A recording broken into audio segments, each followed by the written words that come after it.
Good morning. I am Sangeeta Jain from Modern Wisdom Senior Secondary School invites you to our online classes of social study. Student, today we will start with our geographical position of India, India, size and location. It is our first lesson. So, India. Do you know India? Its name is also Bharat और हिंदुस्तान। भारत और Hindustan India का दूसरा नाम भी है। इसको हम भारत और हिंदुस्तान के नाम से भी जानते हैं। India is one of the ancient civilization in the world. हमारी भारत की सभ्यता बहुत पुरानी सभ्यता है। ये अपने दुनिया में सबसे पुरानी सभ्यता हमारे भारत की है। It has achieved multifaceted socio-economic progress during the last 5 decades. पिछले 5 सालों में भारत ने अपने हर क्षेत्र में अपनी प्रोग्रेस की है। It has moved forward, displaying remarkable progress in the field of agriculture, industry, technology and overall economic development. अपने इकोनॉमिक डेवलपमेंट में इंडिया ने बहुत ज़्यादा प्रोग्रेस एग्रीकल्चर क्षेत्र में, इंडस्ट्री में, टेक्नोलॉजी में और समस्त क्षेत्र में इनका डेवलपमेंट देखने को मिला है। India has also contributed significantly to the making of world history. अपने भारत के इतिहास में भी अपने भारत का नाम स्वर्ण अक्षरों में लिया जाता है और हम इसे भारत में अपनी एक अलग पोजीशन देखने को मिलती है। Now will start with our location.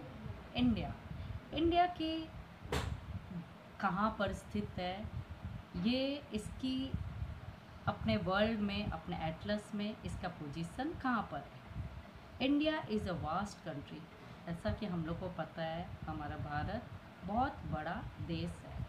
Lying entirely in the northern hemisphere, the main land x tends between latitudes 8 degree 4 north and 37 degree 6 north and longitudes 68 degree 7 east and 97 degree 25 east. तो हमारा Bharat northern hemisphere में, इसके land x tends जो है latitudes 8 degree 4 north से 37 degree 6 north और longitudes 68 degree 7 east से 97 degree 25 east है।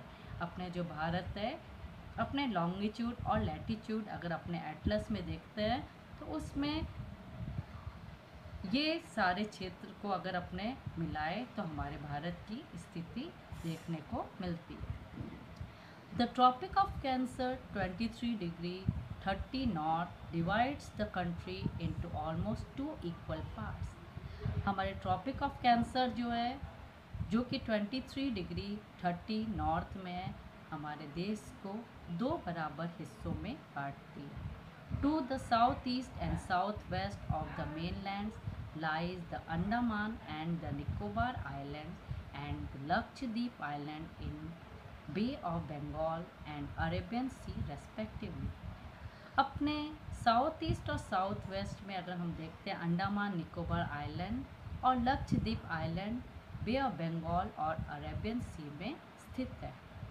Find out the extent of this group of island from your atlas. Now student, आप एटलस देखिए और अपने बे ऑफ बंगाल और अरेबियन सी में, बे ऑफ बंगाल और अरेबियन सी में अंडमान निकोबार आइलैंड से लक्षद्वीप आइलैंड तक इसकी टोटल एक्सटेंट को देख के बताइए। The southern most point of India union, Indira point, got submerged under the sea water in 2004 during the tsunami। आप लोग को पता होगा 2004 में हमारे देश में सुनामी आया था, जिसके कारण अपने साउथ मोस्ट पॉइंट जो इंडियन यूनियन के इंदिरा पॉइंट जो है अपने सी वाटर में चली गई। ये था हमारे भारत का लोकेशन। अब हम सेकंड पॉइंट में आ रहे हैं साइज़। अपने भारत की साइज़ कितनी है, अपने भारत का क्षेत्रफल कितना है। The land mass of India has an area of 3.28 million square kilometre. अपने भूमि का क्षेत्रफल भारत का 3.28 मिलियन स्क्वायर किलोमीटर तक है। India's total area accounts for about 2.4% of the total geographical area of the world. Bharat के पूरे विश्व में जोग्राफिकल एरिया 2.4 है। From figure 1.2, it is clear that India is the 7th largest country of the world. और इस तरह से ये प्रूव होता है कि भारत पूरे दुनिया का 7th largest country है। India has a land boundary of about 15,200 km and the total length of the coastline of the mainland including Andaman and Nicobar and Lakshadweep is 7,516.6 kilometre. Bharat का भूमि क्षेत्रफल 15,200 किलोमीटर तक फैला हुआ है और हमारे देश का कोस्ट लाइन अंडमान निकोबार से लक्षद्वीप तक 7,516.6 किलोमीटर तक है। तो इस तरह से हम लोग को पता चलता है अपना भारत देश कितना विशाल है, इसका एक्सटेंड कितना ज़्यादा है। India is bounded by the Yangtze Mountain in the northwest, north and northeast, south of about 22 degree north latitudes. अपने 22 डिग्री नॉर्थ लैटिट्यूड में इंडिया का यंगफॉल माउंटेन है जो कि नॉर्थ वेस्ट, नॉर्थ और नॉर्थ ईस्ट में है। It begins to taper and extend toward the Indian Ocean, dividing it into two seas, the Arabian Sea on the west and the Bay of Bengal on its east. तो हम अपने south में अगर देखें तो सबसे साउथ में अपने इंडियन ओशन है, उसके बाद अरेबियन सी अपने वेस्ट में है और बे ऑफ बंगाल ईस्ट में। Look at figure 1.3 and note that the latitudinal and longitudinal extent of the mainland is about 30 degree। अगर अपने फिगर 1.3 में देखते हैं तो अपने लैटिट्यूड और लॉन्गिट्यूडनल एक्सटेंड 30 डिग्री है। Despite this fact the east west extend appears to be smaller than the north south extent। फिर भी हम देखते हैं अपना ईस्ट वेस्ट की जो एक्सटेंट है और नॉर्थ वो छोटा है नॉर्थ साउथ के एक्सटेंट से। From Gujarat to Arunachal Pradesh there is a time lag of 2 hours. तो हम देखते हैं गुजरात से अगर हम अरुणाचल प्रदेश तक देखें तो हमारे टाइम जो है उसमें समय का 2 घंटे का अंतर रहता है। Hence time along the standard meridian of India 82 degree 30 east passing through Mirzapur in Uttar Pradesh is taken as the standard time for the whole country। इस अंतर के कारण हम अपने स्टैंडर्ड मेरिडियन जो इंडिया का 82 डिग्री 30 ईस्ट है, ये मिर्ज़ापुर उत्तर प्रदेश से गुजरता है, इसको हम अपने स्टैंडर्ड टाइम अपने होल कंट्री का मानते हैं। The latitudinal extent influences the duration of day and night as one moves from south to north। हम जब देखते हैं जब हम साउथ से नॉर्थ तक जाते हैं तो अपने लैटिट्यूडनल एक्सटेंड जो है इसी के प्रभाव के कारण अपने डे और नाइट का भी अंतर रहता है। अब हम अपने दूसरे टॉपिक में जाते हैं, India and the world, Bharat और पूरा विश्व। तो भारत और पूरे विश्व में क्या है। The Indian land mass has a central location between the east and the west Asia. Bharat आपका लोकेशन जो है ईस्ट और वेस्ट एशिया के बीच है। India is southward extension of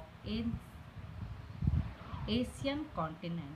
Bharat Asian continent के साउदर्न साइड में है। The Trans-Indian Ocean routes which connects the countries of Europe in the west and the countries of East Asia provide the strategic central location to India। हमारे भारत का Europe और जो कि waste में है और ईस्ट एशिया है, ये हमारे को सेंट्रल पोजीशन देती है पूरे वर्ल्ड में। Note that the Deccan peninsula protrudes into the Indian Ocean, thus helping India to establish close contact with West Asia, Africa and Europe from the west coast with Southeast and East Asia from the eastern coast। तो हम देखते हैं कि अपने Deccan peninsula के कारण हमारा देश जो है बहुत क्लोज कांटेक्ट आ रहा है, किससे? वेस्ट एशिया से, अफ्रीका से और यूरोप से, ये अपने वेस्ट कोस्ट में, और विद साउथ ईस्ट में और ईस्ट में ईस्ट एशिया, ये अपने ईस्टर्न कोस्ट में। No other country has a long coast line on the Indian ocean as India has, and indeed it is India's eminent position in the Indian Ocean which justifies the naming of an ocean after it। अपना भारत जो है, इसका coast line इतना बड़ा है, इतना बड़ा coast line और कोई देश में नहीं है, इसके कारण अपने ओशन का नाम भी इंडियन ओशन के नाम से पड़ा है।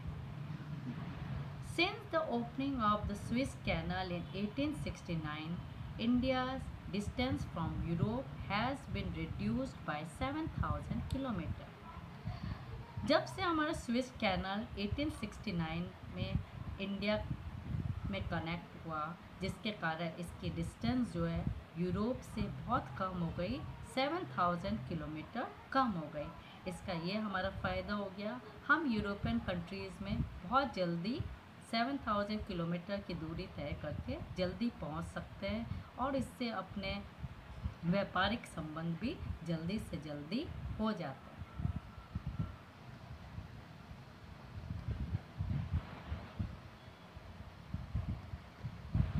India's contact with the world have continued through ages, but her relationship through the land routes are much older than her maritime contacts. अपने इंडिया के दुनिया से कॉन्टैक्ट बहुत पुराने समय से है, लेकिन लैंड रूट के कारण अब हमारे कॉन्टैक्ट बहुत और भी ज़्यादा गहरा होता गया। The various passes across the mountains in the north have provided passages to the ancient travelers, while the ocean restricted such interaction for a long time। अपने भारत के बहुत सारे पासेज है जिसके कारण पुराने ट्रैवलर्स, पहले के बहुत सारे ट्रैवलर्स भी इंडिया में आए और ओशन अपने रेस्ट्रिक्ट करते थे दूसरे इंटरेक्शंस को होने के लिए। These routes have contributed in the exchange of ideas and commodities since ancient time। अपने बहुत समय पहले से ही ये रास्तों के द्वारा हमारे हर चीज़ों का एक्सचेंज दूसरे दुनिया के साथ भी होता था, अपने व्यापारिक संबंध भी बहुत आसान थे। The ideas of the Upanishad and the Ramayana, the stories of Panchatantra, the Indian numerals and the decimal system thus could reach many part of the world. और इसी रूट के द्वारा हमारे भारत के उपनिषद, रामायण, पंचतंत्र की कहानियाँ, भारत के न्यूमरल्स और डेसिमल सिस्टम पूरे दुनिया तक पहुँचे। The spices, muslin and other merchandise were taken from India to different countries। अपने भारत में मसाले, बहुत सारे भारत से के बने हुए कपड़े और व्यापारिक संबंध दूसरे देशों के साथ जुड़ा। On the other hand, the influence of Greek sculpture and the architectural styles of dome and minarets from West Asia can be seen in different part of the country. और इसी के कारण अपने भारत के बहुत सारे ग्रीक के स्कल्पचर्स, अपने आर्किटेक्चरल स्टाइल्स वेस्टर्न एशिया और दूसरे पार्ट तक भी पहुंचाए गए. Now student, I am giving you some tasks to do in your homework copy. You have to write it all this in your homework copy. Our task is question number 1. What is the location of India? I repeat again. What is the location of India? Answer. India lies entirely in the northern hemisphere. India lies entirely in the northern hemisphere. The mainland extends between latitudes 8 degree 4 north and 37 degree 6 north and longitudes 68 degree 7 east and 97 degree 25 east. The mainland extends between latitudes 8 degree 4 north and 37 degree 6 north and longitude 68 degree 7 east and 97 degree 25 east. So next question, question number 2. Which line divides the country into two equal parts? Which line divides the country into two equal parts? Your answer is the Tropic of Cancer 23 degree 30 north divides the country into two equal parts. The Tropic of Cancer 23 degree 30 north divides the country into two equal parts. Now question number 3. Name the group of islands lying in the Arabian Sea and Bay of Bengal. Name the group of islands lying in the Arabian Sea and Bay of Bengal. Your answer is the Andaman and Nicobar Islands in Bay of Bengal and the Lakshadweep Islands in Arabian Sea. Answer is the Andaman and Nicobar Islands in Bay of Bengal and the Lakshadweep Islands in Arabian Sea. Now come to question number 4. How much is the land mass area of India? How much is the land mass area of India? Answer is it is 3.28 million square kilometer. It is 3.28 million square kilometer. Your question number 5 is why 82 degree 30 east has been selected as the standard meridian of India. Why 82 degree 30 east has been selected as the standard meridian of India. Your answer is from Gujarat to Arunachal Pradesh there is a time lag of 2 hours. From Gujarat to Arunachal Pradesh there is a time lag of 2 hours. Hence, time along the standard meridian of India 82 degree 30 east passing through Mirzapur in Uttar Pradesh is taken as the standard time for the whole country. Hence, time along the standard meridian of India 82 degree 30 east passing through Mirzapur in Uttar Pradesh is taken as the standard time for the whole world. So next question, question number 6 is, why is the difference between the duration of day and night hardly felt at Kanyakumari but not so in Kashmir? Why is the difference between the durations of day and night hardly felt at Kanyakumari but not so in Kashmir? Your answer is because of the latitudinal extent which influences the duration of day and night as one moves from south to north. Again, check it out. Because of the latitudinal extent which influences the duration of day and night as one moves from south to north. Thank you, student. We will again meet in our next class.